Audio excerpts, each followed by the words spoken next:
Assalamualaikum warahmatullahi wabarakatuh. Berjumpa lagi dengan saya Rusdi Rahman, guru SMA Negeri 1 Cibunggulang, Kabupaten Bogor. Saya ingin membuat video untuk menjelaskan pertanyaan dari siswa-siswa saya kelas 10, yaitu mengenai cara membuat tabel. Nah, pada video kali ini saya akan menjelaskan langkah-langkah secara sederhana dalam membuat sebuah tabel.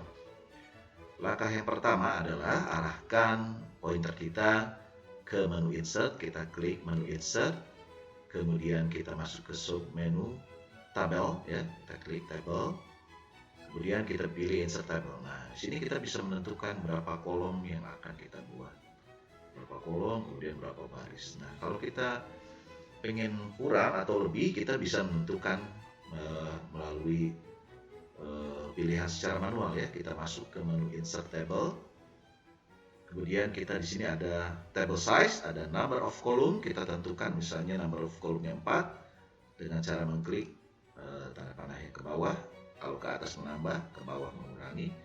Kemudian number of row, ada number of row-nya, ini baris, jumlah baris yang akan kita buat. Nah, kita buat sebanyak 11, kita klik tanda panah ke atas.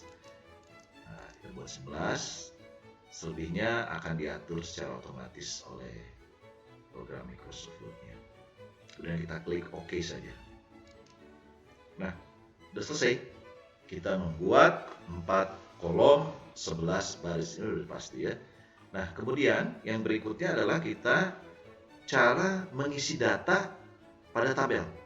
Ada aturannya, ya, mengisi data pada tabel itu. Pengisian data dimulai dari kolom yang sebelah kiri, kemudian kolom ke sebelah kanan berikutnya. Untuk memindahkan kursornya dari satu sel, ya, kotak-kotak kecil ini namanya sel, pindah ke sel yang lainnya menggunakan tanda panah yang di keyboard. Tanda panah ke kanan, tanda panah ke kiri, ke atas, dan ke bawah. Sekarang kita mulai saja mengisi data.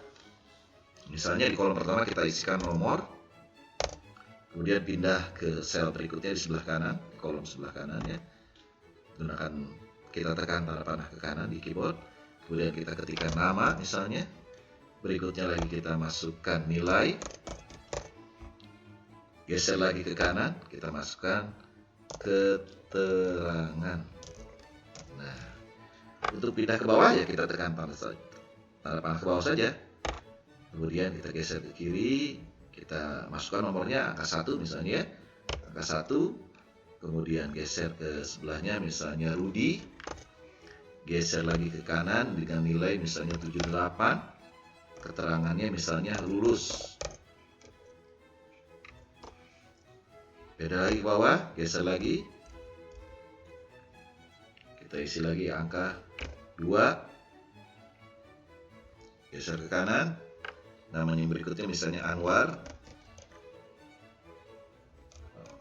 Oke, salah, Anwar.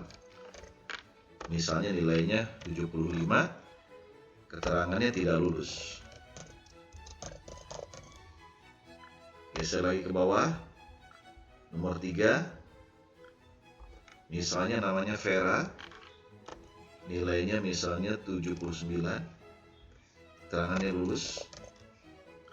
Berikutnya lagi nomor 4 misalnya, kita beri nama misalnya Anita misalnya, dengan nilainya 74, tidak lulus keterangannya.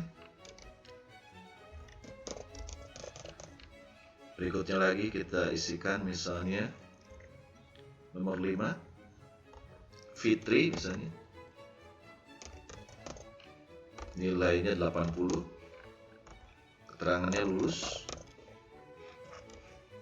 Berikutnya nomor 6, kita isikan misalnya Widam, nilainya misalnya 77, keterangannya lulus. Nah, demikianlah cara mengisi data pada tabel. Nah, berikutnya, bagaimana kalau ada pertanyaan dari siswa saya, bagaimana cara menambahkan kolom baru? Cara menambahkan kolom baru di antara kolom yang sudah ada. Misalnya, menambahkan kolom baru antara nama dan kolom nilai. Jadi harus ada kolom baru di sini. Nah, langkah yang pertama adalah kita letakkan kursor kita di kolom nama, ya, atau di sel nama. Kemudian kita klik kanan pada mouse kita, kemudian kita pilih insert, kemudian kita pilih insert column to the right. Mengapa to the right? Karena kolom yang baru harus munculnya di sebelah kanan dari kolom yang sekarang berada kursornya. Kita klik, maka kolom baru akan muncul di sebelah kanan. Nah, kita bisa tambahkan lagi misalnya datanya atau nilainya. Kemudian bagaimana kalau kita mau menambahkan kolom baru, meletakkan kursor nilai antara kolom nilai dan kolom keterangan, tapi meletakkannya tidak di nilai, tapi meletakkannya di keterangan misalnya. Bisa saja kita klik kanan, kemudian kita klik insert, kita pilih sekarang kalau tadi kolom to the right, maka kita sekarang pilih kolom to the left. Maka akan muncul kolom baru di sebelah kiri kolom keterangan. Nah, demikianlah cara menambah kolom di antara kolom yang sudah ada. Nah, kemudian ada lagi pertanyaan, Pak, bagaimana menambahkan baris baru? Menambahkan baris baru kalau di akhir kan cukup kita ke bawah saja ya pakai tanda panah, atau menekan tombol tab di keyboard kalau sudah habis sampai di sini. Sampai di sel yang terakhir sudah habis, kita masih perlu baris baru, kita tekan tombol tab ya, maka akan muncul baris yang baru. Nah, kalau di antara baris yang sudah terisi datanya, misalnya antara Rudi dan Anwar, itu mau ada baris di antara baris lagi, baris baru ya. Nah, yang pertama kita lakukan adalah meletakkan kursornya terlebih dahulu. Karena mau nambahnya antara Rudi dan Anwar, maka kita boleh meletakkan kursornya di Rudi atau di Anwar di baris. Nah, misalnya kita letakkan di Rudi saja dulu ya, di baris yang ada namanya Rudi. Kemudian klik kanan, kita masuk lagi ke insert. Kalau tadi kan menambah kolom, kalau sekarang menambah baris. Kita menambah baris, maka pilihannya adalah row below, artinya nambah baris baru di bawah baris yang sekarang ada kursornya. Kita klik, maka muncul baris baru di bawah kolom Rudi, baris Rudi ya. Kemudian nambah baris baru lagi antara Anwar dan Vera. Kalau tadi kan tinggal namanya below ya, kalau sekarang kita coba yang kalau di bawahnya bagaimana kita letakkan kursornya di bawah. Kita klik kanan, kita pilih insert, kemudian kita pilihnya row above, artinya nambah baris baru di atas baris yang ada sekarang. Tuh, muncul seperti ini. Nah, permasalahannya sekarang bagaimana Pak kalau ternyata kita salah gitu ya, salah membuat baris atau salah membuat kolom. Nah, sekarang kalau salah membuat baris bagaimana? Ya kita hapus saja barisnya. Cara menghapusnya, kita klik di baris yang akan kita hapus, kemudian klik kanan, kemudian kita tekan delete cell, kemudian kita pilih enter row karena kita akan hapus baris, kemudian kita klik OK.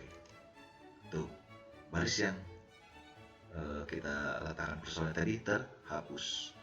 Baris berikutnya hapus lagi, boleh, silakan kita hapus. Klik kanan, letakkan kursornya dulu, jangan lupa ya. Kemudian kita pilih delete cell, kemudian pilih enter row lagi. Ingat row untuk baris, kolom untuk kolom. Klik OK. Ya. Kemudian nih kolom yang tidak tergunakan bagaimana? Ya kita hapus saja juga sama.